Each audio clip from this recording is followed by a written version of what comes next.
ખનીજની બિનઅધિકૃત હેરાફેરી કરતા વધુ 2 ડમ્પરો સીઝ કરાયા. ગાંધીનગરની સાબરમતી નદીમાંથી રેતી ચોરીની ઘટના વધી રહી છે.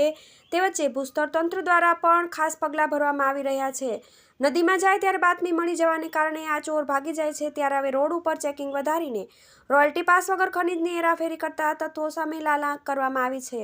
ગાંધીનગર કલેક્ટરની માર્ગદર્શન અને મદદની ભૂસ્તર અધિકારી પ્રવીણસિંહની સૂચના હેઠળ ગાંધીનગર જિલ્લા ભૂસ્તર તંત્રની ટીમ દ્વારા મોડી રાતથી સવાર સુધી ગાંધીનગર જિલ્લાના માર્ગો ઉપર આકસ્મિક ચેકિંગ દરમિયાન ખનીજના બિનઅધિકૃત વાહનના કુલ 2 વાહન સીઝ કરી કુલ 45 લાખ રૂપિયાનો મુદ્દામાલ જપ્ત કરવામાં આવ્યો છે. એટલું જ નહીં, આ બંને વાહનોના માલિકો વિરુદ્ધ Gujarat mineral prevention of illegal mining transportation અને સ્ટોરેજ નિયમ હેઠળ દંડકીય કાર્યવાહી હાથ ધરવામાં આવી છે. તો આગામી દિવસો દરમિયાન ભૂસ્તર કચેરીની ટીમો દ્વારા સાબરમતી નદી ઉપરાંત અન્ય નદીના પટમાં આકસ્મિક તપાસ કરવામાં આવશે. સાથે સાથે ચેકપોસ્ટ ખાતે પણ ખાસ તપાસ કરવામાં આવશે. તો ગાંધીનગરની હદમાં હાઈવે માર્ગો ઉપર પણ ટીમ દ્વારા ચેકિંગ કરવામાં આવશે, જેમાં રોયલ્ટી પાસ વગર રેતી સહિતના ખનીજની હેરાફેરી કરનાર તત્વોને પકડીને તેમના વાહનો જપ્ત લેવા ઉપરાંત દંડનીય કાર્યવાહી પણ કરવામાં આવશે.